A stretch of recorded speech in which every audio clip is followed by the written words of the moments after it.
যথা সময়ে মালাকুল মউত আমার আপনার প্রাণ হরণ করে নিয়ে যাবে, ওই মুহূর্ত থেকে আমার সাথে নতুন একটা বিশেষণ যোগ হয়ে যাবে। নাম যদি আব্দুর রহিম হয়, ওই মুহূর্ত থেকে বলা হবে এটা আব্দুর রহিমের লাশ। ঠিক কিনা বলেন? লা শাইউন ফিহি, যার মধ্যে কিছুই নাই।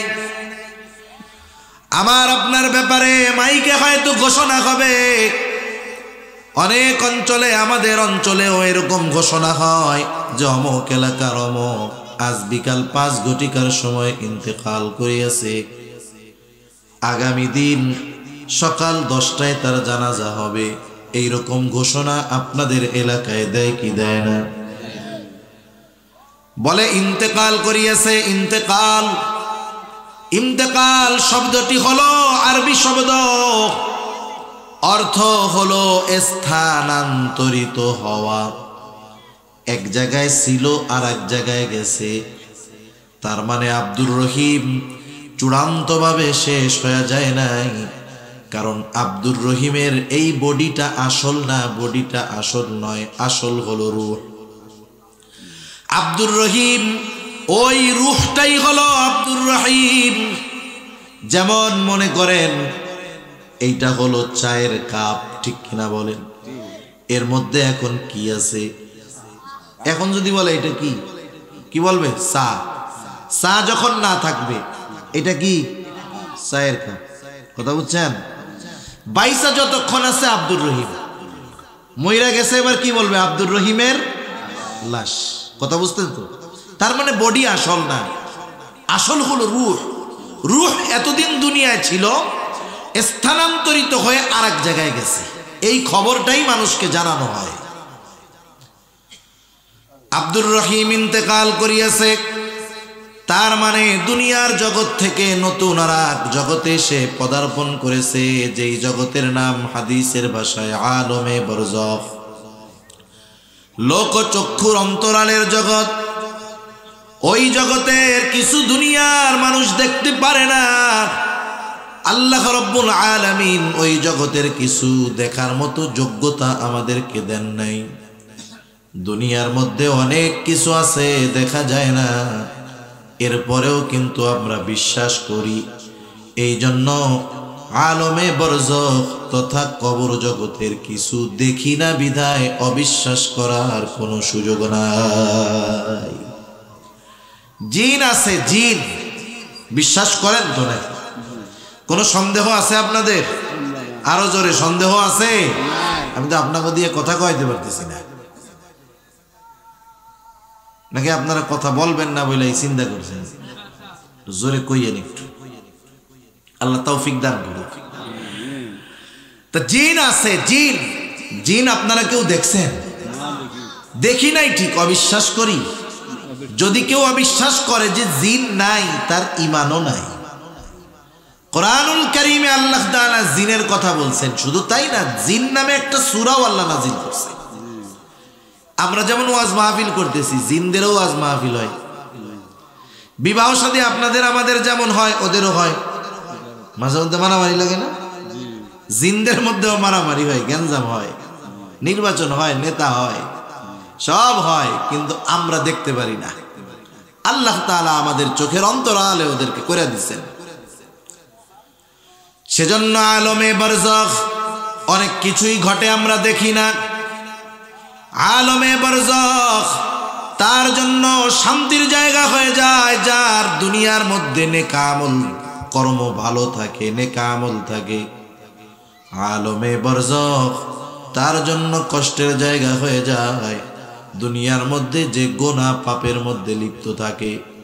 এই জন্য রাসূলুল্লাহ সাল্লাল্লাহু আলাইহি ওয়াসাল্লাম জানায় দেন, কারো কবর হয়ে যায় রাউদাতুম মিন রিয়াদিল জান্নাহ, কারো কবর হয়ে যায় জান্নাতের একটা বাগান, আবার কারো কবর হয়ে যায় জাহান্নামের একটা গর্ত। সেই জন্য দুনিয়ায় যারা আমল সুন্দর, তার আলমে বরজখ হয়ে যায় শান্তির জায়গা, আর দুনিয়ায় যার আমল মন্দ খারাপ, আলমে বরজখ তার জন্য হয়ে যায় কষ্টের জায়গা। দুনিয়ায় তো রূহ 70-80 বছর ছিল, ঠিক না? ওই রকম একটা এভারেজ হায়াত, কম আছে বেশি আছে। কিন্তু আলমে বরজখে অবস্থান 70-80 বছর নয়, দীর্ঘকাল, তবে অনন্তকাল নয়। আলমে বরজখে থাকতে হবে দীর্ঘকাল, তবে অনন্তকাল নয়। লম্বা সময় আলমে বরজখে আমাদের থাকতে হবে। এক সময় আলমে বরজখের অবস্থান শেষ হয়ে যাবে সিংহায় ফুৎকারের মাধ্যমে। আল্লাহ তাআলা কোরআনুল কারীমের মধ্যে বলেন, وَنُفِخَ فِي الصُّورِ فَصَعِقَ مَنْ فِي السَّمَاوَاتِ وَمَنْ فِي الْأَرْضِ إِلَّا مَنْ شَاءَ اللَّهُ ثُمَّ نُفِخَ فِيهِ أُخْرَى فَإِذَا هُمْ قِيَامٌ يَنْظُرُونَ। আল্লাহ রাব্বুল আলামিন বলেন, وَنُفِخَ فِي الصُّورِ, প্রথমবার যখন সিংহায় ফুৎকার দেওয়া হবে, ফাসাইকা মান ফিস সামাওয়াতি ওয়া মান ফিল আরদি ইল্লা মান শাআল্লাহ। আল্লাহ তাআলা যেগুলো চান সেগুলো ছাড়া প্রথমবার সিংহায় ফুৎকারের পর সব কিছু অজ্ঞান হয়ে যাবে। আসমান জমিন এর মাঝে যা আছে সব অজ্ঞান হয়ে যাবে।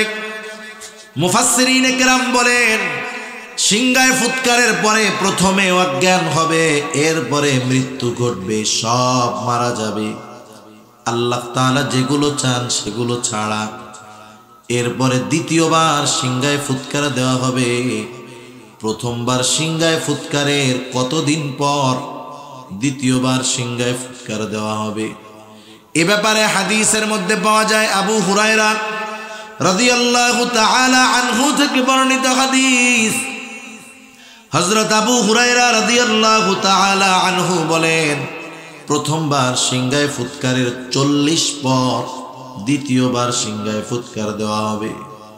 প্রশ্ন করা হলো, আবু হুরায়রা 40 দিন পর বলে না, 40 সপ্তাহ পর বলে না, 40 মাস পর না, 40 বছর পর না, তাহলে কত 40 পর? নাকি 40,000 বছর পর? মূলত কতদিন পর দ্বিতীয়বার সিংহায় ফুৎকার দেওয়া হবে? এর মূল হিসাব যিনি জানেন তিনি কে? মোট কথা হলো, আল্লাহ তাআলা যখন চান তখন দ্বিতীয়বার সিংহায় ফুৎকার হবে। সবাই কবরস্থ হয়ে গেছে, আলমে বরজখের বাসিন্দা। আল্লাহ তাআলা বলেন, সুম্মা নুফিখা ফীহি উখরা ফাইযা হুম কিয়ামুন ইয়ানদুরুন। দ্বিতীয়বার সিংহায় ফুৎকার দেওয়ার পর যাকে যেখানে কবর দেওয়া হয়েছে, যাকে যেখানে দাফন করা হয়েছে, প্রত্যেকে ওই জায়গা থেকে উঠে দাঁড়ায় যাবে। সুবহানাল্লাহ। এদিকে সেদিকে তাকায় থাকবে, দেখতে থাকবে কি হচ্ছে। আল্লাহ তাআলা আর এক জায়গায় বলেন, ওয়ানুফিখা ফিস সূরি ফাইযা হুম মিনাল আজদাসি ইলা রাব্বিহিম ইয়ানসিলুন। আল্লাহ রাব্বুল আলামিন বলেন, দ্বিতীয়বার সিংহায় ফুৎকার দেওয়ার পর প্রত্যেকে তার অবস্থান স্থল তথা কবর থেকে উঠে যাবে।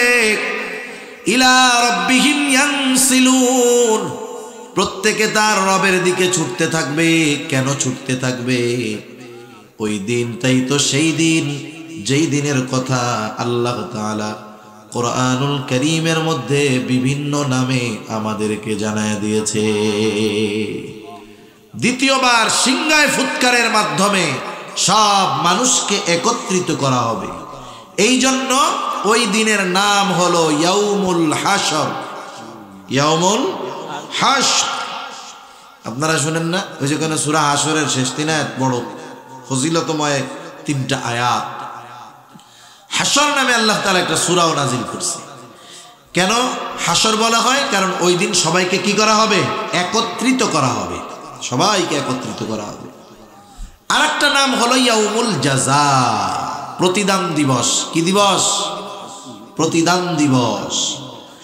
আল্লাহ রাব্বুল আলামিন বলেন, وإنما توفون أجوركم يوم القيامة فمن زحزح عن النار وأدخل الجنة فقد فاز আল্লাহ রাব্বুল আলামিন বলেন কিয়ামতের দিন প্রত্যেককে তার কর্মের পূর্ণ প্রতিদান দেওয়া হবে। আল্লাহ তাআলা বলেন যাকে জাহান্নাম থেকে বাঁচিয়ে জান্নাতে প্রবেশ করানো হবে আল্লাহ তাআলা বলেন ফাকাদ ফাজ, সে সফল হয়ে যাবে। এই জন্য ওই দিন যেহেতু মানুষকে তার দুনিয়ার কর্মের পূর্ণ প্রতিদান দেওয়া হবে, এই জন্য ওর আরেকটা নাম হলো ইয়াউমুল জাযা। বলেন তো ওই যে ইয়াউমুল হাসর, ইয়াউমুল জাযা, ওই দিনের একচ্ছত্র অধিপতি যার, তিনি কে? এ কথা আমরা প্রতিদিন প্রতি রাকাত নামাজে স্মরণ করি। ইমাম যখন ইমামের পেছনে পড়ি নামাজ, ইমামের কেরাত মুসল্লির কেরাত, আমি পড়ি আর ইমাম পড়ুক, পড়া লাগে কি লাগে না? বলি মালিকি ইয়াউমিদ্দিন, বিচার দিবসের মালিক তথা একচ্ছত্র অধিপতি। ওই সেই দিন দ্বিতীয় সিংহায় ফুৎকারের মাধ্যমে শুরু হবে। ওই দিন কি হবে? আমাদের দুনিয়ার কর্মের হিসাব হবে। দুনিয়ার কর্মের কি হবে? হিসাব হবে। কে কি করছে, একাকি করুক আর সবার সামনে করুক, দুনিয়ার মানুষ জানুক আর না জানুক, আল্লাহ তাআলা সব জানে। সব কর্মের হিসাব সেই দিন হবে। শুধু তাই না, এ দুনিয়াতে আমরা যে কর্মগুলা করি সব কর্মগুলার সাক্ষী আছে। ওয়ানাদাউল মাওয়াজিনাল কিসত লিয়াউমিল কিয়ামাতি ফালা তুযলামু নাফসুন শাইআ وإن كان مثقال حبة من خردل أتينا بها وكفى بنا حاسبين আল্লাহ রাব্বুল আলামিন বলেন আমি কিয়ামতের দিন ইনসাফের বিচারালয় কায়েম করব, ইনসাফের আদালত প্রতিষ্ঠিত করব। দুনিয়ার আদালতের মধ্যে ইনসাফের চাইতে জুলুম বেশি, জুলুম বেশি। এই জন্য বিনা দোষে ফাঁসির আসামি হয়ে যায়। 2-4-10 খুন করেও রাজার খালে বাহিরে ঘুরে বেড়ায়। ঠিক কিনা বলেন? এটা দুনিয়াতে সম্ভব হতে পারে, কিন্তু কিয়ামতের দিন আল্লাহ তাআলা এমন আদালত কায়েম করবে। আল্লাহ তাআলা বলেন ফালা তুযলামু নাফসুন শাইআ, সেই দিন কারো প্রতি সামান্যতম জুলুমও করা হবে না।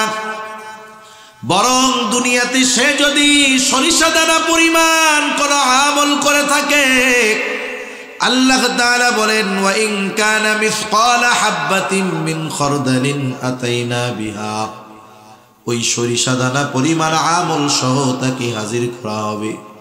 শুধু হাজির করা হবে তা নয়, তার ওই সরিষা দানা পরিমাণ কর্মেরও হিসাব আল্লাহ তাআলা নিবেন। এত মানুষের হিসাব আল্লাহ কিভাবে নিবেন? আল্লাহ তাআলা বলেন চিন্তার কোনো কারণ নাই, কাফা বিনা হাসিবিন, হিসাব নেওয়ার জন্য আমি আল্লাহই যথেষ্ট। তাহলে দুনিয়াতে আমরা যেই কাজ করি এই কাজের হিসাব নেওয়ার জন্য একাই যথেষ্ট। কে? জোরে কে? দুনিয়াতে আমরা যেই কাজ করি ভালো আর মন্দ, আমার আপনার সকল কর্মের ব্যাপারে একজন সাক্ষী যথেষ্ট। তিনি কে? একটু চিন্তা করে দেখেন, দুনিয়ার মানুষ না দেখাও মিথ্যা সাক্ষী দেয়। জানেন না, অনেক সময় আদালতে নিয়ে যায় সাক্ষীরে শিখায়, ও তো ঘটনার কিছুই জানে না। আদালতে মাঝে মধ্যে সাক্ষী পাওয়া যায় যে আমার 500 দেন, আপনার পক্ষে সাক্ষী দিয়ে দেবো না। কি কইতে হইব শিখাই দেন, চিনেও না জানেও না, ওরে সাক্ষীর বানায় রাখছে, সামনে নিয়ে যায়, যা শিখায় দেয় তাই কইয়া দেয়। আল্লাহু আকবার, না দেখেও সাক্ষী হয়। কিন্তু বলেন তো, আমি আপনি যেই সময় যেই জায়গায়, আলো হোক, দিন হোক, রাত হোক, সকাল হোক, একা হোক, সবার মধ্যে হোক, কম্বলের তলে হোক, দরজা আটকায়া হোক, যেই ভালো কাজ অথবা মন্দ কাজ করি, সব কাজ করি আমরা দেখেন কে?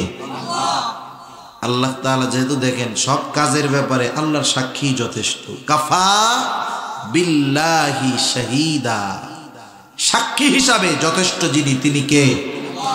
এরপরেও আল্লাহ তাআলা আমার আপনার কর্ম সংরক্ষণ এবং দুনিয়াতে আমার আপনার কর্মের সাক্ষী হিসাবে আরো কিছু নিযুক্ত করে রাখছেন।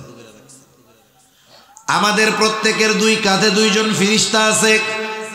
এই জায়গায় আছেন নাকি কেউ যার কাঁধে নাই? সবার কাঁধেই তো আছে নাকি? আল্লাহ তাআলা এই দুইজন সম্মানিত ফেরেশতার ব্যাপারে বলেন, কিরামান কাতিবিনা ইয়ালামুনা মা তাফআলুন। সম্মানিত লেখক দয় জানে তোমরা কি আমল করো। ডান কাঁধের ফেরেশতা যিনি, তিনি ভালো কর্মগুলো লেখেন, লিপিবদ্ধ করেন। বাম কাঁধের যিনি, তিনি মন্দ কাজগুলো লিপিবদ্ধ করেন। শুধু যে লিপিবদ্ধ করেন তা নয়, বরং আমার আপনার সকল কর্মের ব্যাপারে তারা সাক্ষী হয়ে যায়। আর একজন ফেরেশতা, তার কাজ হইল আমাদের কথা রেকর্ড করা। কথা কি করা? রেকর্ড করা, সংরক্ষণ করা। আমরা মানুষ যেই কথাগুলা বলি, এই কথাগুলা ধ্বংস হয়ে যায় না। বিজ্ঞান বলে সব কথা বাতাসে আছে। কোথায় আছে? বাতাসে। আপনাকে আত্মীয় স্বজন বিদেশে আছে না, ফোনে কথা কন না মাঝে মধ্যে। দেখেন, কথা বলেন আমেরিকা, সৌদি আরব যাইতে 8-9 ঘন্টা লাগে, আমেরিকা যাইতে প্রায় একদিন লেগে যায়। ডিরেক্ট ফ্লাইট হইলে তাও 17-18 ঘন্টা লেগে যায়, এত দূর। অথচ যখন ফোন দেওয়া হয় 40-50 মিনিট লাগে ফোন যাইতে। 2-3 সেকেন্ডের মধ্যে এই জায়গার কথা 15,000 কিলোমিটার দূরে যেই ভাষায় যেই টোনে বলতেছি কথা চলে যায়। সুবহানাল্লাহ। এই যে শব্দটা যে চলে গেল, তার কাছে যদি আমার কণ্ঠস্বর পৌঁছাইতে হয়, তাইলে আমার কথাটা ওই জায়গায় পৌঁছাইতে হবে। কথা বুঝতে পারছেন? কথাটা পৌঁছাইতে হবে। পৌঁছায় কি? নেটওয়ার্ক আর বাতাসের মাধ্যমে পৌঁছায়। নেটওয়ার্কের কাজ হইল বাতাসকে ব্যবহার করে ওই কথাটা দ্রুততার সাথে যেই নাম্বার রিং দেওয়া হয়েছে ওই নাম্বারেই পৌঁছায়া দেওয়া। তাহলে আমার আপনার কথা বিদেশে পৌঁছায় নেটওয়ার্ক আর বাতাসের মাধ্যমে। নেটওয়ার্কের কাজ হইল নাম্বার যেটা দিছে ওইটাতে পৌঁছানো, আর বাতাস কথাটাকে দ্রুততার সাথে সেকেন্ডের মধ্যে পৌঁছায়া দেয়। এজন্য আমি আপনি এই জায়গায় যেই টোনে কথা বলি, আপনার সন্তান নাম্বার দেখা লাগবে না। ফোন ধরার পরে আপনি হ্যালো বললে, আসসালামু আলাইকুম বললে, আপনি আপনার সন্তান বুঝবে যে আমার সাথে আমার বাপ কথা কইতেছে। ঠিক কিনা বলেন? সব কথা বাতাসের মধ্যে আছে। কিয়ামতের দিন যদি আল্লাহ তাআলা বলে যে বাতাস, বড় দলির ছড়া গ্রামের আব্দুল করিম দুনিয়ার 60 বছর হায়াতে যে কথাগুলা বলছে সবগুলা আলাদা করে ফেলো, সম্ভব কি সম্ভব না? সম্ভব। এরপরেও আল্লাহ তাআলা একজন ফেরেশতা আমার আপনার সাথে রেখে দিয়েছেন। ওই ফেরেশতার ব্যাপারে আল্লাহ তাআলা বলেন, মা ইয়ালফিযু মিন কাওলিন ইল্লা লাদাইহি রাকীবুন আতীদ। আল্লাহ রাব্বুল আলামিন বলেন, সদা তৎপর একজন ফেরেশতা। মা ইয়ালফিযু মিন কাওল, মানুষ যা জবান দিয়ে নিক্ষেপ করে তথা মানুষ যেই কথাগুলা বলে, সদা তৎপর একজন ফেরেশতা কথাগুলা রেকর্ড করে রাখে। তার মানে আমার আপনার কর্ম, কথা সব কিছু ফাইল আকারে প্রস্তুত। আমার আপনার কর্মের ব্যাপারে সাক্ষী ফেরেশতা, সাক্ষী আল্লাহ তাআলা। শুধু তাই না, ওই যে যেই দিন আমাদের সবাইকে একত্রিত করা হবে, ওই দিন আমার আপনার সব কর্মগুলা ফাইল বানায়া তথা আমলনামা বানায়া আমার আপনার হাতে সেই দিন পৌঁছায়া দেওয়া হবে। প্রত্যেকের এক একটা ব্যক্তিগত ফাইল আছে, কিতাব আছে, আমলনামা আছে। আল্লাহ তাআলা আমলনামাগুলো ছেড়ে দিবে। যার আমলনামা যেইটা তার কাছে পৌঁছায়া যাবে। কেউ আমলনামা ডান হাতে পাবে, কেউ বা বাম হাতে আমলনামা পাবে। ডান হাতে যারা আমলনামা পাবে ডানপন্থী তারা হলো জান্নাতি, বাম হাতে যারা আমলনামা পাবে বামপন্থী তারা হলো জাহান্নামী। ডান হাতে যারা আমলনামা পাবে তারা পরীক্ষায় পাস, ডান হাতে আমলনামা পাবার পর তারা এতটা পরিমাণ খুশি হবে, আল্লাহ তাআলা কোরআনুল কারীমের মধ্যে ডান হাতে আমলনামা পাবার পর তাদের অবস্থা কি হবে আল্লাহ তাআলা জানায় দেন। আল্লাহ তাআলা বলেন, ফাআম্মা মান উতিয়া কিতাবাহু বিয়ামিনিহি ফায়াকুলু হাউম ইকরাউ কিতাবিয়াহ ইন্নী যানানতু আন্নী মুলাকিন হিসাবিয়া। ডান হাতে আমলনামা পাবার পর তারা আনন্দে বলবে, ফায়াকুলু হাউম ইকরাউ কিতাবিয়া। আশেপাশের পরিচিত জনকে বলবে, এই যে দেখো আমার কিতাব, এই যে আমার আমলনামা, পড়ো আমার আমলনামা। আমি আজকে সফল, পরীক্ষায় পাস, ডান হাতে আমলনামা পেয়ে গেলাম। কেন সে ডান হাতে আমলনামা পাইল? এই প্রশ্নের জবাবও কেমন জানি সে দিয়ে দিবে। সে বলবে, ইন্নী যানানতু আন্নী মুলাকিন হিসাবিয়া। সে বলবে, আমি এই ব্যাপারে দৃঢ় বিশ্বাস রাখতাম যে আমাকে হিসাবের মুখোমুখি হতে হবে। আমি এই বিশ্বাস রাখতাম আমাকে হিসাবের মুখোমুখি হতে হবে। বলেন তো, আমার দুনিয়ার কর্মের হিসাবের মুখোমুখি দুনিয়ায় হতে হবে না কিয়ামতে? জোরে বলেন না, কোথায়? কিয়ামতে।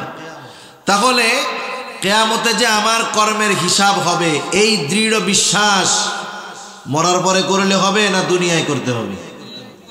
বলেন তো, যার এই ব্যাপারে দৃঢ় বিশ্বাস আছে যে আমি যাই করি না কেন, যাই বলি না কেন, আল্লাহর সামনে হিসাব দিতে হবে, সে দুনিয়াতে গুনার কাজ করার আগে 100 বার ভাববে। ঠিক কিনা বলেন?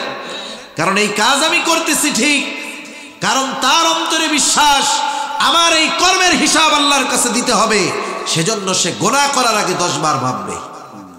ও ওই কথাটাই বলতেছে যে আমি দুনিয়াতে এই বিশ্বাস পোষণ করতাম যে আমার কাজের হিসাব আল্লাহর কাছে দেওয়া লাগবে, এই জন্য দুনিয়ায় ভালো কাজ করছি, এই কারণে আমলনামা কোন হাতে? ডান হাতে। আবার যে বাম হাতে আমলনামা পাবে তাকে সামনাসামনি বাম হাতে আমলনামা দেওয়া হবে না। তাফসীরের মধ্যে আসছে তার এই বাম হাতটা বুক চিরে পেছন দিকে নেওয়া হবে, অপমান করে তাকে বাম হাতে আমলনামা দেওয়া হবে। বাম হাতে আমলনামা পাওয়ার পর সে বলবে, ওয়া আম্মা মান উতিয়া কিতাবাহু বিশিমালি ফায়াকুলু ইয়া লাইতানি লাম উতা কিতাবিয়া ওয়া লাম আদরি মা হিসাবিয়া। বাম হাতে আমলনামা পাবার পর সে বলবে, ইয়া লাইতানি লাম উতা কিতাবিয়া। হায় রে আমার দুর্ভোগ, আমি যদি এই কিতাব, আমি যদি এই আমলনামা না পাইতাম কতই না ভালো হতো। ওয়ালাম আদরি মা হিসাবিয়া, আমি যদি আমার হিসাবের ব্যাপারে না জানতাম কতই না ভালো হতো। সে যতই আফসোস করুক, কষ্ট পাক, কাজ হবে না। আমলনামা হাতে পৌঁছায় গেছে।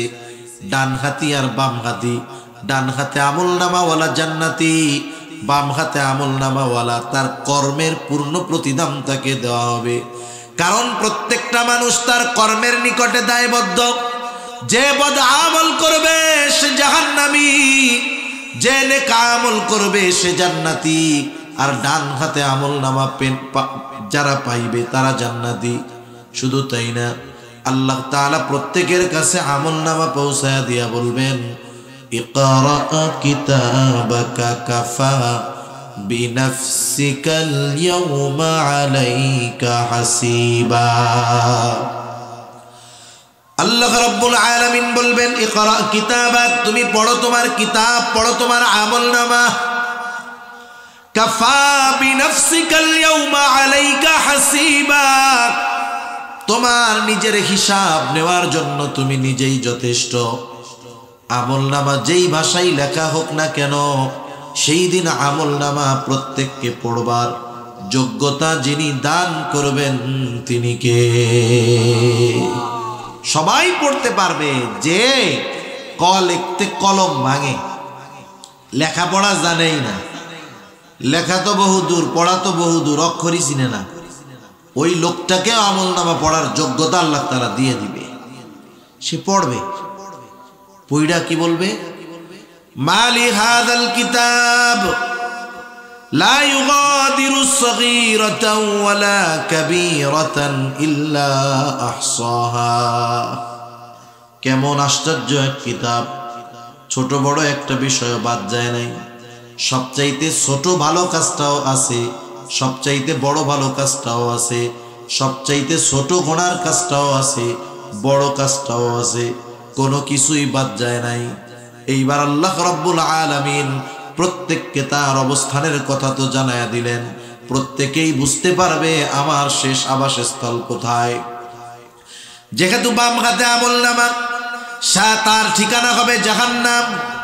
আল্লাহ তাআলা বলেন ইল্লা আসহাবাল ইয়ামিন, তবে ডান হাতে যারা আমলনামা পেল তারা তো জাহান্নামী না, তারা জান্নাতি। এইবার জান্নাতীরা জান্নাতের মধ্যে আছে। প্রত্যেকটা মানুষ কিয়ামতের ময়দানে সর্বোচ্চ পরিমাণ পেরেশান থাকবে, চিন্তিত থাকবে। যেই মানুষগুলা জান্নাতে যাবে তারাও কিয়ামতের ময়দানে প্রত্যেকে নিজের চিন্তায় বিভোর থাকবে, কারো ব্যাপারে কোনো কিছু দেখার টাইম নাই। আল্লাহ তাআলা বলেন ইয়াউমা ইয়াফিরুল মারউ মিন আখিহি ওয়া উম্মিহি ওয়া আবিহি ওয়া সাহিবাতিহি ওয়া বানিহি লিকুল্লি ইমরিইম মিনহুম ইয়াউমা ইযিন শা'নুন ইউগনি। সেই দিন ভাই ভাইয়ের থেকে পালাবে, মা বাবার থেকে পলায়ন করবে, স্ত্রী সন্তানদের থেকে পলায়ন করবে, প্রত্যেকে চিন্তিত, ভীত, পেরেশান থাকবে। আমাদের নবীও চিন্তিত থাকবেন, তবে নিজের চিন্তায় নয়, বরং তার উম্মতের চিন্তায়। নবীজি উম্মতের ব্যাপারে পেরেশান থাকবেন। অবস্থা কি হবে? এক লোক, একটা নেকির দরকার। কয়টা নেকি? একটা নেকি। তাফসিরে রুহুল মাআনির মধ্যে মনে হয় আসছে এটা। তার নেকি আর গুনাহ সমান হয়ে গেছে। তা বলতেছে তোমার তো একটা নেকি হইলে তুমি তো জান্নাতে চলে যাও, পাল্লা ভারী হয়ে যায়। বলে আল্লাহ আমার একটু সময় দেন, একটা নেকি কোনো ব্যাপার না, আমি নিয়ে আসতেছি। কত বন্ধু বান্ধব আছে, ব্যাপার নাকি? এবার আইসা বন্ধুদের খুঁজবে, যার সাথে দেখা হবে ওর চিনবেই না। তুমি কে? তোমার তো চিনিই না। টের পাইলে আগের থেকে পালাবে। এভাবে একের পর এক বন্ধু, আত্মীয় স্বজন, পাড়া প্রতিবেশী, সন্তান, স্ত্রী, বাপ, সবার কাছ থেকে ফিরে সে সর্বশেষ আশাহত হয়ে মায়ের কাছে যাবে। চিন্তা করবে, দুনিয়ায় যখন সবাই ফিরাইয়া দিত, সবাই ঘৃণা করত, খারাপ বলতো, একটা জায়গায় গিয়ে আশ্রয় পাইতাম, সে হলো মা। আজকের এই বিপদে হয়তো আমার মা আমাকে ফিরাইয়া দিবে না। এবার সে মাকে খুঁজা পাবে, বলবে মা আমি তো আপনার সেই সন্তান যাকে আপনি দুনিয়ায় 10 মাস গর্ভে ধারণ করছেন, 2 বছর নিঃস্বার্থভাবে আপনি দুধ পান করাইছেন। দুনিয়ার মধ্যে আমার কষ্ট আপনার কষ্টের কারণ হয়েছে, আমার আনন্দে আপনি আনন্দিত হয়েছেন। মা আপনার এই কলিজার টুকরা সন্তান একটা নেকির জন্য জান্নাতে যাইতে পারে না। মা আপনি একটা নেকি দিয়ে আপনার সন্তানকে জান্নাতে যাওয়ার সাহায্য করেন। এইবার মা তার কথার জবাবে বলবে, শোনো, দুনিয়াতে আমার বিবাহ হয়েছিল ঠিক, কিন্তু আমার কোনো সন্তান ছিল কিনা আমার সেটা মনে নাই। মা পর্যন্ত সেই দিন তার গর্ভে ধারণ করা সন্তানকে অস্বীকার করবে, এমন কঠিন এক মুসিবত। যতই চিন্তা পেরেশানি থাক, জান্নাতে যাওয়ার পরে আর চিন্তা আছে নাকি? জান্নাতে যাওয়ার পরে চিন্তা আছে? ঘুম আসতেছে আপনাদের মনে হয়? তাকবীর দেন, নারায়ে তাকবীর। এই তাকবীরে বোঝাই যাচ্ছে ড্যাম হয়ে গেছে, কারণ উত্তর দিকের বাতাস তো আমারও লাগতেছে, আমিও বুঝতেছি। নারায়ে তাকবীর, আরে আরো জোরে নারায়ে তাকবীর। মাশাআল্লাহ। বেশি সময় তাহলে আপনাদের আর কষ্ট দিব না, আমি মূল আলোচনার দিকে চলে যাব ইনশাআল্লাহ। তাহলে দেখেন, জান্নাতীরা জান্নাতে যাওয়ার আগ পর্যন্ত চিন্তিত ভীত, কিন্তু জান্নাতে যাওয়ার পরে আর কোনো চিন্তা পেরেশানি ভয়ভীতি আছে নাই। জান্নাতে হলো সালাম সালাম, শান্তি আর শান্তি। কিয়ামতের ময়দানে কেউ কাউকে চিনবে না। জান্নাতে যাওয়ার পরে জান্নাতি যার সাথে একটু পরিচয় ছিল দুনিয়ায় তাকেও জান্নাতে খুঁজবে। সুবহানাল্লাহ। অমুক দিন একটা লোকের সাথে দেখা হয়েছিল, চিনতাম, দেখি আছে নাকি জান্নাতে, এরকম খুঁজতে থাকবে। আত্মীয় স্বজন মা বাবা সবাইকে তো খুঁজবে, কিন্তু বলেন তো ওই জান্নাতি দুনিয়ায় যাদেরকে চিনতো সবাইরে কি জান্নাতে পাবে? কিছু জাহান্নামে হতে গেছে। এখন ওরা পরস্পর আলোচনা করবে, কিরে আমার এই জান্নাতের মধ্যে আমার সেই দোস্তটারে দেখতেছি না, একসাথে খেলাধুলা করতাম, একই কলেজে পড়তাম, একই স্কুলে পড়তাম, আমি তোর জান্নাতে খুঁজে পাইতেছি না, কারণটা কি, কই গেল? একসাথেই তো থাকতাম। তাফসিরে ইবনে কাসিরের মধ্যে আসছে আল্লাহ তাআলা জান্নাতি আর জাহান্নামীদের মধ্যে কথাবার্তা এবং দেখার ব্যবস্থা করে দিবে। সুবহানাল্লাহ। জান্নাতীরা জাহান্নামীদের দেখবে, জাহান্নামীরা জান্নাতীদেরকে দেখবে। জান্নাতীরা যখন দেখবে বন্ধু কোথায় খবর নাই, এইবার যখন দেখা হবে দেখবে আমার কলিজার টুকরা ওই বন্ধু ওই যে জাহান্নামের মধ্যে শাস্তি ভোগ করতেছে। এই দৃশ্য দেখার পর জান্নাতি আল্লাহর দরবারে তার কৃতজ্ঞতার মাত্রা আরো বাড়ায়া দিবে, কারণ সে বলবে আল্লাহ আমার বন্ধু জাহান্নামে পড়তেছে, আমিও তার সাথে একই সাথে খেলাধুলা করতাম, একই সাথে চলাফেরা করতাম, আল্লাহ আপনি যদি আমার প্রতি রহম না করতেন, দয়া না করতেন, হয়তো আমাকেও জাহান্নামে থাকা লাগতো। এইবার আল্লাহর প্রতি তার কৃতজ্ঞতা আরো বেড়ে যাবে। ওই বন্ধু এবার জাহান্নামীটা জান্নাতি বন্ধুকে দেখবে, সে তো কষ্টের মধ্যে আছে আর তার বন্ধু জান্নাতের মধ্যে আছে, একই সাথে চলতো, একই সাথে চলাফেরা করতো, খেলাধুলা করতো, দুইজনের মধ্যে পার্থক্য বেশি ছিল না। শুধু জান্নাতি বন্ধু যখন আজান হতো বন্ধুদেরকে বলতো, বন্ধু খেলাধুলা হবে, 5টা মিনিট আমি আগে নামাজ পড়ে আসি। বন্ধুদের সাথে থাকতো, একজন সিনেমা দেখতেছে, জান্নাতি বন্ধু বলতো না ভাই আমি ওইটা দেখবো না, তোমরা দেখলে দেখো গা। একসাথে চলতো, কিন্তু তার কিছু মন্দ কাজ ত্যাগ এবং কিছু ভালো কাজ করার কারণে সে জান্নাতি। ওই বন্ধু এবার আফসোস করবে, আহারে একসাথেই তো দুনিয়াতে থাকতাম, ওর সাথে যদি আর একটু মিলে চলতাম তাহলে হয়তো আমাকে এই কষ্টের মধ্যে থাকা লাগতো না। আফসোস মানুষের কষ্ট বাড়ায় দেয়। আফসোস মানুষের কি বাড়ায়? কষ্ট বাড়ায়। মনে করেন নদীর মধ্যে মাছ ধরতে গেছেন, মাছ বড় একটা মাছ হাতে পড়ছে, ঠিক না? এতক্ষণ পান নাই, সমস্যা নেই। যখন হাতের মধ্যে পড়লো, একটু ভুলের কারণে বড় মাছটা হাত থেকে ছুটে গেছে।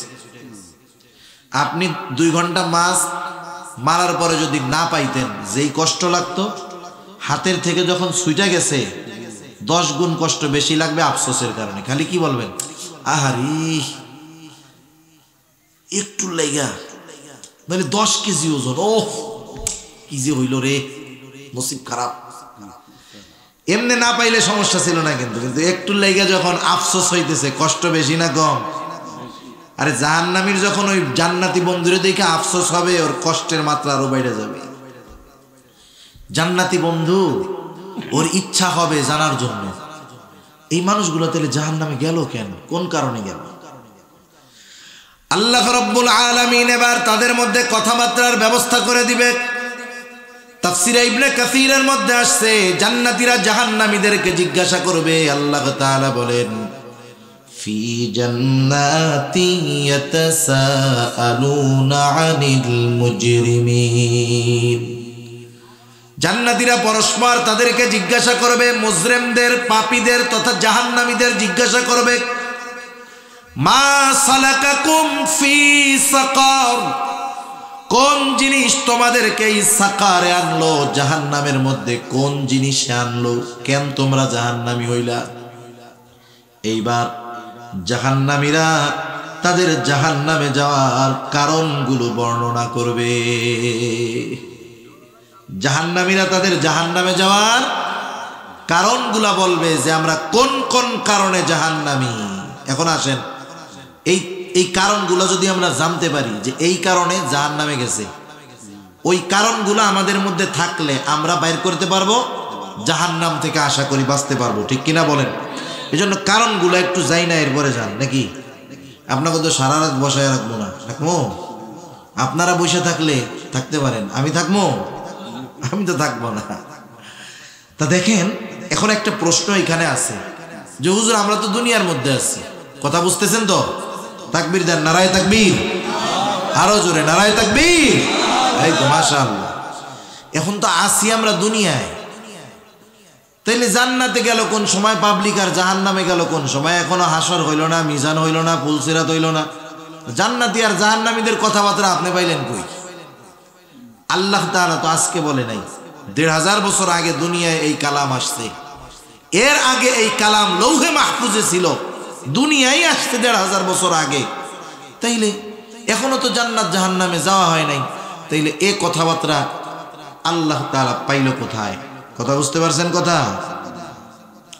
আল্লাহ পাইল কোথায়? এটার জবাব আমরা একটু শুনি। আমাদের কাছে সময় তথা কাল কয়টা বলেন তো? এই স্কুলের বুলাবান, মাদ্রাসার বুলাবান আছে না? কাল কয়টা? 3টা। কাল কয়টা? 3টা। অতীত, বর্তমান, ভবিষ্যৎ। 3টা হলো কাল। অতীত এর কিছু আমাদের জানা আছে, বর্তমান যেটা আমাদের সামনে আছে, ভবিষ্যৎ যেটা আমাদের জানা নাই। তাহলে মাখলুকের কাছে কাল তথা সময় 3 ভাগে বিভক্ত, কিছু অতীত, বর্তমান, ভবিষ্যৎ। আল্লাহ তাআলার কাছে কাল বা সময় একটা। কয়টা? একটা, বর্তমান। কি বলেন না? বর্তমান, জোরে বলেন কি? যেটা আমাদের কাছে অতীত, আল্লাহর কাছে কি কন্যা? বর্তমান। যেটা আমাদের কাছে ভবিষ্যৎ, আল্লাহর কাছে সেটা কি? বর্তমান। কারণ আউয়াল আখিরের যত জ্ঞান, ইলম যা হচ্ছে, হবে, হয়, সব যিনি জানেন তিনি কে? সেজন্য ওইটা আমাদের কাছে ঠিকই ভবিষ্যৎ, কিন্তু আল্লাহ তাআলার কাছে ওইটা কি? বর্তমান। আল্লাহ রাব্বুল আলামিন জানায় দিলেন জাহান্নামীরা তাদের জাহান্নামে যাওয়ার প্রথম কারণ বলবে। জিজ্ঞাসা করা হলো কোন কারণে জাহান্নামে আসলা? জাহান্নামীরা বলবে ক্বালু লাম নাকু মিনাল মুসাল্লিন। 1 নাম্বার কারণ, জাহান্নামীরা বলবে আমরা মুসল্লি ছিলাম না।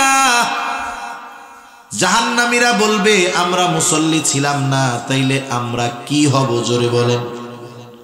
মুসল্লি হব। কি হব? জোরে বলেন। আরে জোরে বলেন না, কি হব? মুসল্লি। মুসল্লি, মুসল্লি কারে? সপ্তাহে একদিন মসজিদে গেলে মুসল্লি। মুসল্লি কাকে বলে? হ্যাঁ, 5 ওয়াক্ত নামাজ পড়ে কে? কে পড়ে জানেন? রাসূলুল্লাহ সাল্লাল্লাহু আলাইহি ওয়াসাল্লামের এক হাদিস, নবীজি সাল্লাল্লাহু আলাইহি ওয়াসাল্লাম জানায় দেন কিয়ামতের দিন সূর্য মানুষের একেবারে নিকটে হয়ে যাবে। 9,30,00,000 মাইল দূরের সূর্য এখন সূর্যের শীতল দিকটা আমাদের দিকে আছে। কিয়ামতের দিন সূর্যের উত্তাপ দিকটা আমাদের দিকে থাকবে একেবারে নিকটে, কোথাও কোনো ছায়া থাকবে না কিয়ামতের ময়দানে, আরশের ছায়া ছাড়া। নবীজি সাল্লাল্লাহু আলাইহি ওয়াসাল্লাম বলেন ওই দিন আল্লাহ তাআলার আরশের ছায়ায় 7 ধরনের মানুষ স্থান পাবে। কয় ধরনের মানুষ? এই 7 ধরনের মধ্যে 1 ধরনের মানুষ হলো রাজুলুন কলবুহু মুআল্লাকুম বিল মসজিদ। ওই ব্যক্তি যার অন্তর সর্বদা মসজিদের সাথে থাকতো। সে সব সময় মসজিদে থাকতো এমন নয়, বরং তার অন্তর সব সময় মসজিদের সাথে থাকে। এখন বলেন, যার চিন্তায় অন্তরে সব সময় মসজিদ, আজান হইলে সে আর মসজিদে যাবে না? মনে হয় যাবে? প্রকৃত মুসল্লি হলো সে 5 ওয়াক্ত নামাজ তো পড়েই ঠিক আছে, কিন্তু তার অন্তরের মধ্যে সব সময় মসজিদের চিন্তা থাকে যে দুনিয়ার যত ব্যস্ততা হোক, যত কাজ থাক, যত চিন্তা থাক, আযান যখন হবে কোথায় যেতে হবে জোরে বলে আল্লাহু আকবার। এইটা যার অন্তরের মধ্যে আছে মসজিদ নামাজি, এইটাই হলো আসল মুসল্লি। মুসল্লি হইলে শুধু পরকালের লাভ না, দুনিয়ার লাভ আছে না নাই? এই যে মুসল্লি হইতে হবে, একা হইলে হবে না সবাইরে বানাইতে হবে? আমি একা হইলে হবে না, আমার অধীনস্থ যারা আছে এদেরকেও মুসল্লি বানাইতে হবে। এদের মুসল্লি বানাইলে লাভ, না বানাইলে ক্ষতি। আমি নিজে যদি মুসল্লি হই, নামাজি হই, আমার ঘরের মানুষ নামাজ পড়ে না, ছেলে পড়ে না, মেয়ে পড়ে না, স্ত্রী পড়ে না, কিয়ামতের দিন আমি তো মুসল্লি, ওরা তো মুসল্লি ছিল না। আমার জান্নাতে যাওয়ার সবচাইতে বড় বাধা আমার এই সন্তান, আমার অধীনস্থ লোকগুলা হবে। ওই বেনামাজিগুলা বলবে আল্লাহ ওরে কই না আপনি, ওই নামাজিরে জান্নাতে নিয়েন না, ওর কারণেই তো আমরা নামাজ পড়ি নাই। আমাদের খাওয়াইছে, ওরটা খাইছি, ও যদি খাবার না দিত খাইতে পারতাম না, কিন্তু নামাজ পড়তে কোনো সময় বলে নাই। ওরে জাহান্নামে, আমাদের জাহান্নামে দেওয়ার আগে ওরে আগে দেন। সেজন্য মুসল্লি একা হলে হবে না সবাইরে বানাইতে হবে? সবাইরে যদি মুসল্লি বানাই, 1 নাম্বার লাভ, পরকালের আযাব থেকে বাঁচা যাবে, পরকালের আযাব থেকে বাঁচা যাবে। 2 নম্বর লাভ দুনিয়ায় আছে। মানুষ নামাজ পড়ে না কেন? অনেক মানুষ নামাজ না পড়ার কারণ হলো রিজিক অন্বেষণ করে, রুজি উপার্জন করে, টাকা পয়সা উপার্জন করে, এক কথায় রিজক অন্বেষণ করে। কৃষক কৃষিকাজ করে কেন? রিজিকের জন্য। সিএনজিওয়ালা সিএনজি চালায় কেন? রিজিকের জন্য, তাই না? একটু জবান খুলে জবাব দিবেন, রিজিকের মালিক কে? আল্লাহ। আরো জোরে, রিজিকের মালিক কে? আল্লাহ। রিজিকের মালিক আল্লাহ। সেই আল্লাহ যদি রিজিক পাওয়ার পদ্ধতি বলে দেয়, এর চাইতে ভালো পদ্ধতি আর হইতে পারে? আরে ভাই, ব্যবসা করলেই রিজিক পাওয়া যায় না। সব ব্যবসায়ী কিন্তু ব্যবসায় লাভ করতে পারে না। কিছু ব্যবসায়ী কৃষিকাজ করলেই যে ধান ঘরে উঠে তা না, নষ্ট হয় কি হয় না? যা খরচ করে সেই টাকাও ওঠে না, অনেক সময় হয় কি হয় না? তাইলে রিজিকের মালিক যেহেতু আল্লাহ তাআলা, ওনার কাছ থেকেই আমরা রিজিক পাই। তাইলে উনি যদি কোনো পদ্ধতি আমাদের বইলা দেন যে তোমরা এই কাজটা করো, তাইলে আমি তোমাদের রিজিক দিব, তাইলে চালাক তো সেই লোক যে ওই কাজটা করবে, ঠিক কিনা বলেন? রিজিকের মালিক কি বলে একটু শোনেন। আল্লাহ তাআলা বলেন, ওয়া'মুর আহলাকা বিস-সালাতি ওয়াসতাবির আলাইহা লা নাসআলুকা রিজকা। আল্লাহ তাআলা বলেন, ওয়া'মুর আহলাক, তুমি তোমার অধীনস্থ যারা আছে তাদেরকে নামাজের আদেশ করো।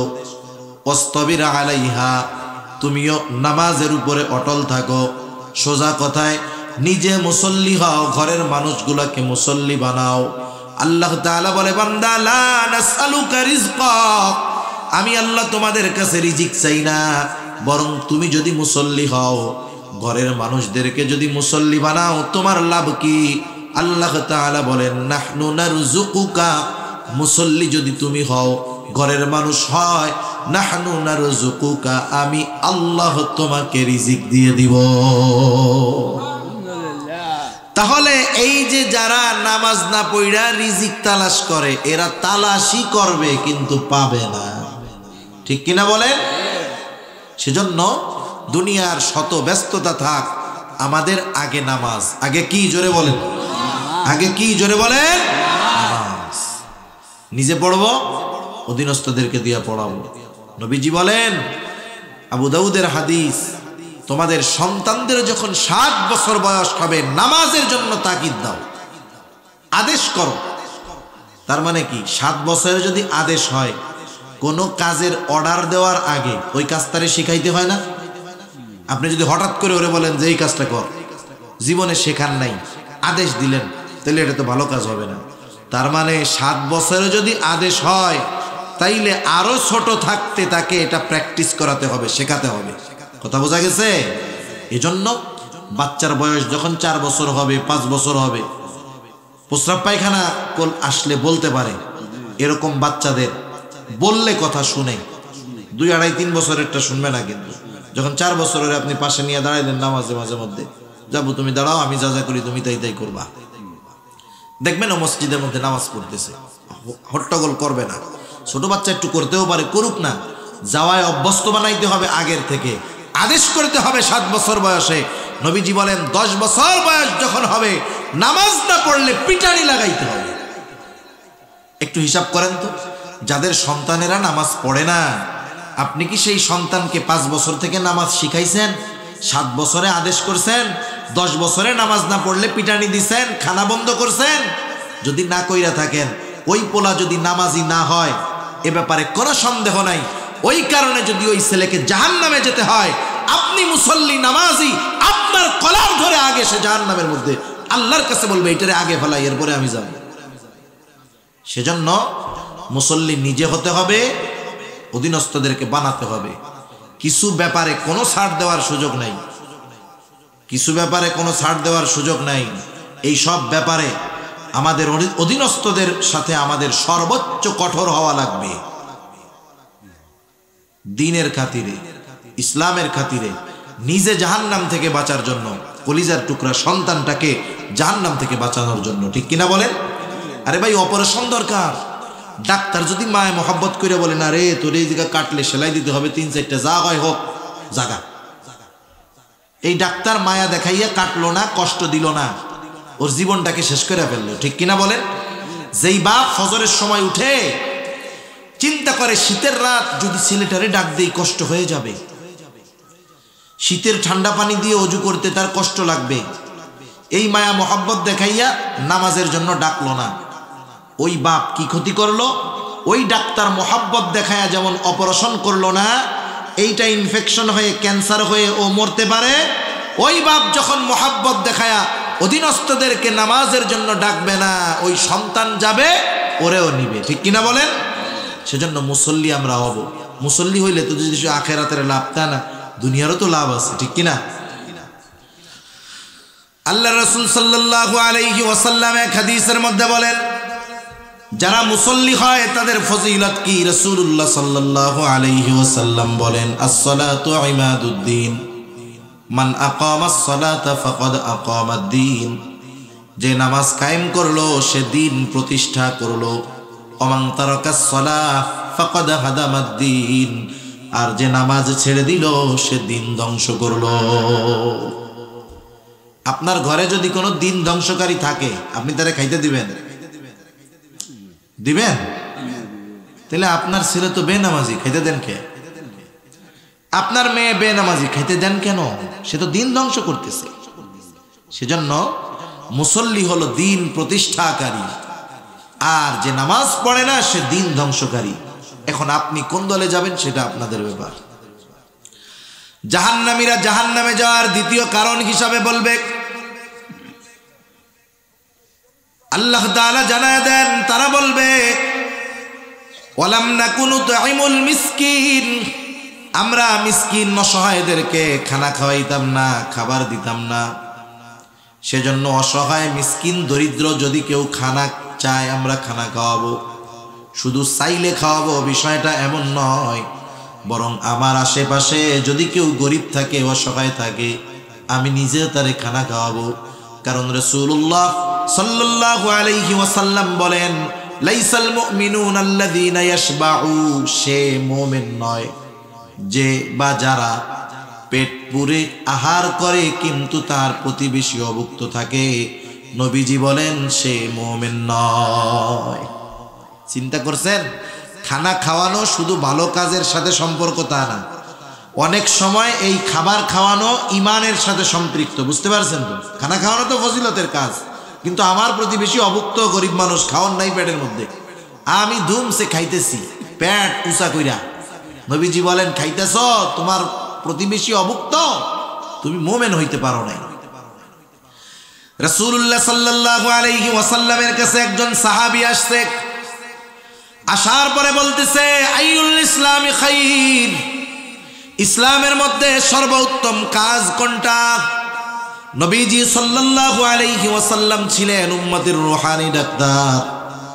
একই প্রশ্নের জবাব এক একজনের ক্ষেত্রে নবীজি এক এক রকম দিতেন।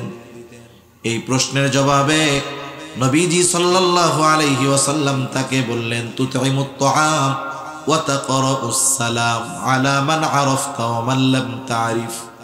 তুমি মানুষকে বেশি বেশি মানুষকে খানা খাওয়াও, আর পরিচিত অপরিচিত সবাইকে বেশি বেশি সালাম দাও। তাহলে সাধারণভাবে খানা খাওয়ানো এটা কি কাজ? ভালো কাজ। ধনী হোক গরিব হোক, পরিচিত হোক অপরিচিত হোক, পাপী হোক আর নেককার হোক, কেউ যদি আল্লাহকে সন্তুষ্ট করার জন্য খানা খাওয়ায় এর মধ্যে ফজিলত আছে।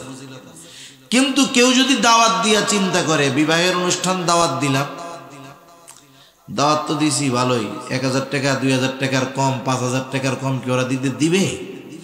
খাবে 3 জন, টাকা দিবে 5000। এ পদ্ধতি আপনাদের এদিকে আছে নাকি?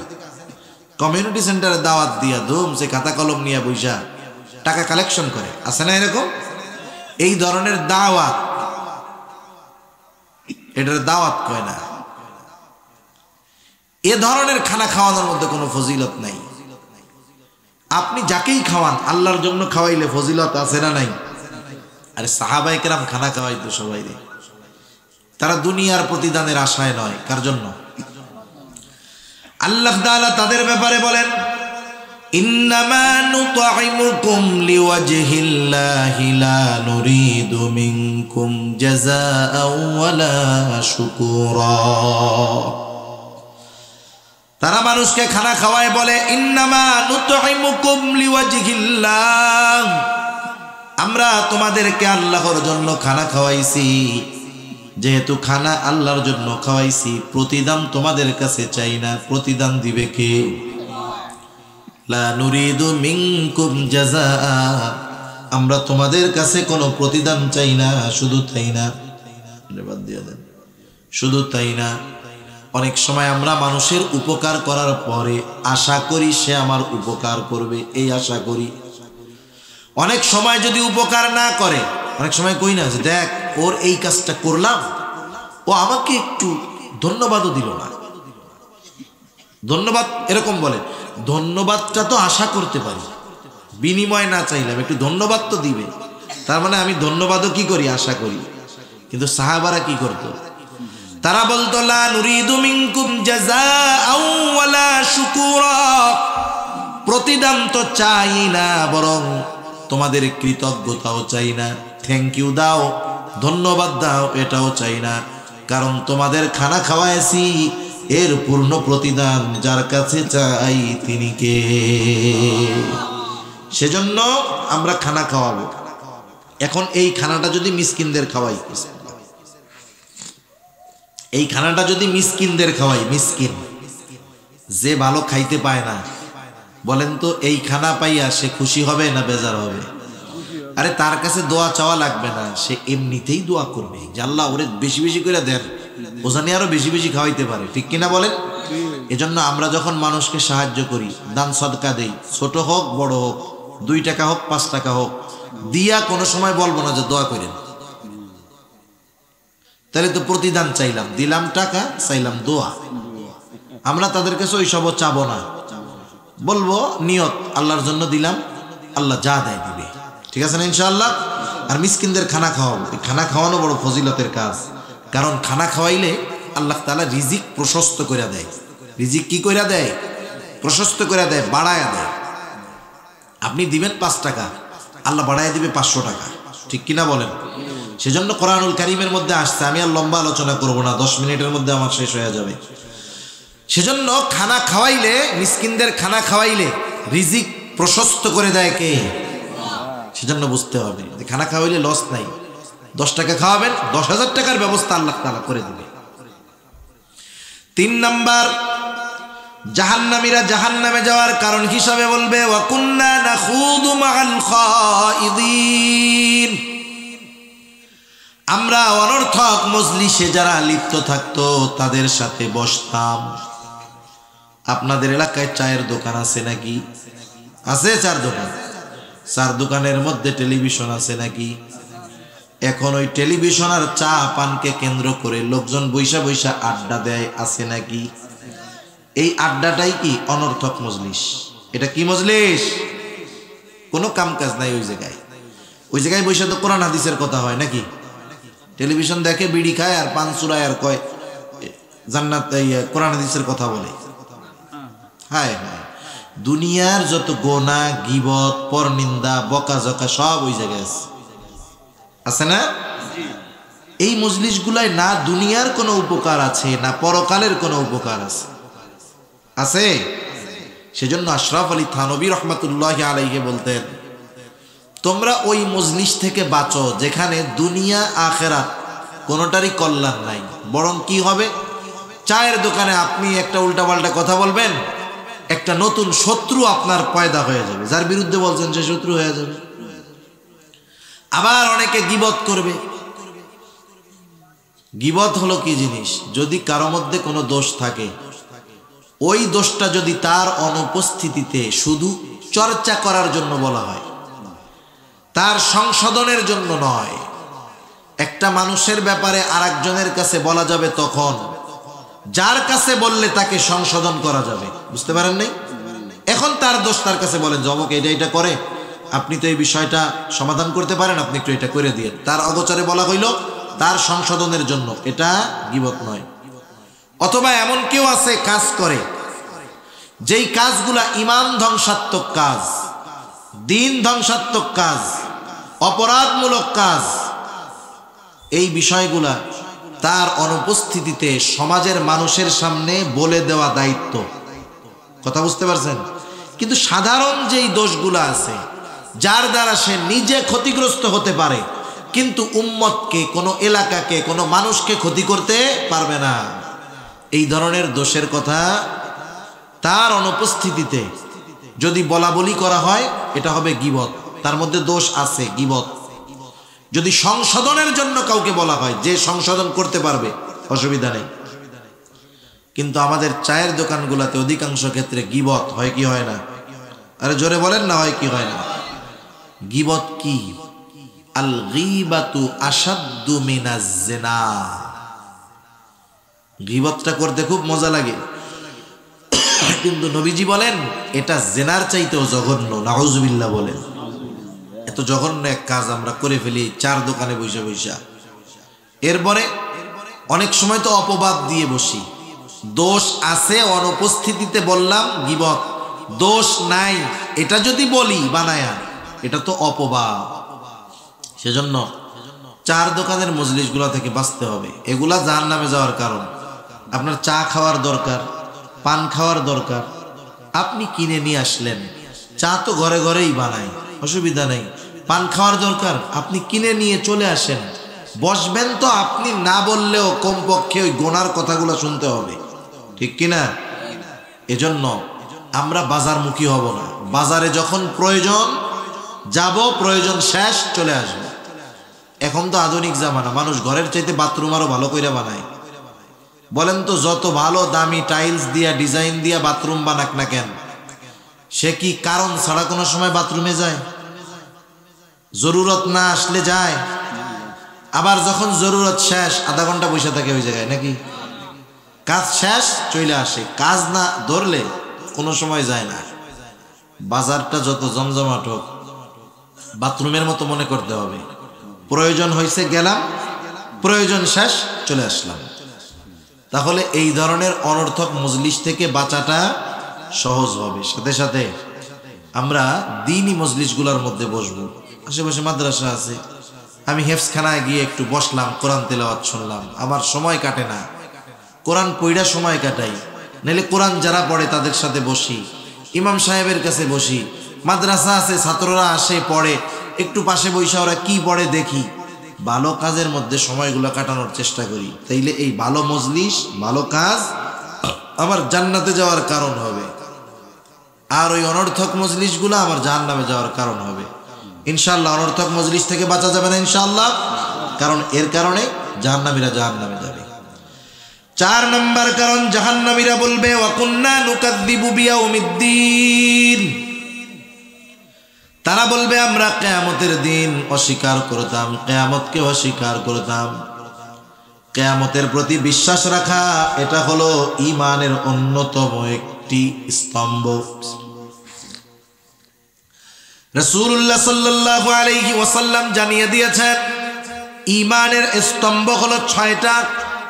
এর মধ্যে একটা হলো ওয়াল ইয়াউমিল আখিরি, কিয়ামতের দিনের উপরে বিশ্বাস রাখা, পরকালের উপরে বিশ্বাস রাখা। এক কথা, মৃত্যুর পর থেকে নিয়ে যা কিছু হবে সব কিছুর উপরে বিশ্বাস রাখা। এই জন্য কেউ যদি কিয়ামতের ব্যাপারে অবিশ্বাসী হয়, সে যত নেক আমল করুক না কেন, নিঃসন্দেহে সে বেঈমান, তার ঠিকানা হবে অনন্তকাল জাহান্নাম। সাথে সাথে যদি কিয়ামতের উপরে পরিপূর্ণ বিশ্বাস রাখা যায়, তাহলে দুনিয়ার কর্ম সুন্দর হবে। যার কিয়ামতের উপরে যত বেশি বিশ্বাস, পরকালের হিসাবের ব্যাপারে যার যত ভয়, মরার পরে কবরের আযাবের যার যত বেশি ভয়, দুনিয়াতে তার নেক আমল তত সুন্দর এবং বেশি হয়। ঠিক কিনা বলেন? আর যার পরকালের ব্যাপারে চিন্তা নাই, মরার কথা মনেও করে না, পরকালের ব্যাপারে টেনশন নাই, তার দুনিয়ার কাজের হিসাব আল্লাহর সামনে দিতে হবে, এই চিন্তা নাই, ও দুনিয়ায় যা মন চায় করবে, তার ঠিকানা ওই যে ওর মতো হবে জাহান্নাম। এ দুনিয়ারও নিজাম। অনেক মা বাবা আছে, তার সন্তান কোন সময় কি করে, কোথায় যায়, কার সাথে কি করলো, প্রত্যেক দিন এই জবাবদিহিতা ওই সন্তানের মা বাবার কাছে দেওয়া লাগে। বুঝেন নাই? মনে করেন সন্ধ্যার 1 ঘন্টা পরে বাসায় আসতে, সাথে সাথে আব্বা আম্মা ধরছে, এই তুমি মাগরিবের নামাজের পরে 1 ঘন্টা কোথায় গেছো? অমুক জায়গায় গেছি। কেন গেছো? কোন কারণে গেছো বলো? এই যে জবাবদিহিতা করা লাগলো, এরপরে সে কি চিন্তা করবে? ধর, আমি আর মাগরিবের পরে বাইরে যাবো না। আব্বা আম্মার সামনে এত জবাবদিহিতা কে করবে? কিন্তু ও 1 ঘন্টা বাইরে থাকার পরে ওর মা বাপ যদি কিছু না বলে, ও চিন্তা করবে আজকে 1 ঘন্টা থাকলাম, আর আধা ঘন্টা আজকে বন্ধুর সাথে আড্ডা মারি না। বুঝেন নাই? তার মানে জবাবদিহিতা না থাকলে মানুষ যা মন চায় তাই করবে, আর জবাবদিহিতার চিন্তা থাকলে সে নিজেকে নিয়ন্ত্রণ করে আনবে। তার অন্তরে যদি কিয়ামতের দৃঢ় বিশ্বাস থাকে যে আমার দুনিয়ার কাজের জবাবদিহিতা আল্লাহর সামনে করতে হবে, তাহলে সে দুনিয়াতে প্রতিটা পদক্ষেপ ভেবে ভেবে ফালাবে। আর যদি অন্তরের মধ্যে এই চিন্তা না থাকে, যা হয় হোক, ও যা মন চায় করবে, কিন্তু এতে কি হবে? তার শেষ ঠিকানা হবে জাহান্নাম। এভাবে চলতেছে তাদের জীবন। নামাজ পড়ে না, মিসকিন অসহায়দেরকে খানা দেয় না, অনর্থক মজলিসের মধ্যে বসে সময় ব্যয় করে, সাথে সাথে কিয়ামতের ব্যাপারে উদাসীন। এভাবে দুনিয়া চলতেছে চলতেছে চলতেছে, হাত্তা আতানাল ইয়াকিন, দৃঢ় সত্যের আগমন ঘটলো, তথা মৃত্যু চলে আসলো, মরে গেল, ভালো কাজ করতে পারলো না, তাওবা করলো না, ঠিকানা কি হবে? জোরে বলেন, আরো জোরে, কি হবে? জাহান্নাম। সেজন্য এই সূরার আলোকে আমরা জানলাম জাহান্নামীরা জাহান্নামে যাওয়ার কারণ কয়টা? একটু জোরে বলেন, কয়টা? 4টা। তারা মুসল্লি নয়, আমরা মুসল্লি হব। তারা মিসকিনদের খানা দেয় নাই, আমরা মিসকিন অসহায়দের খানা খাওয়াবো। তারা অনর্থক মজলিসের মধ্যে বসতো, আমরা ওগুলো ত্যাগ করব। কিয়ামতের ব্যাপারে তারা অবিশ্বাসী ছিল, আর আমরা কিয়ামতের ব্যাপারে আমাদের বিশ্বাসকে আরো দৃঢ় করব। আল্লাহ সুবহানাহু ওয়া তাআলা আমাদের সবাইকে কথাগুলা বুঝবার, আমল করবার তৌফিক দান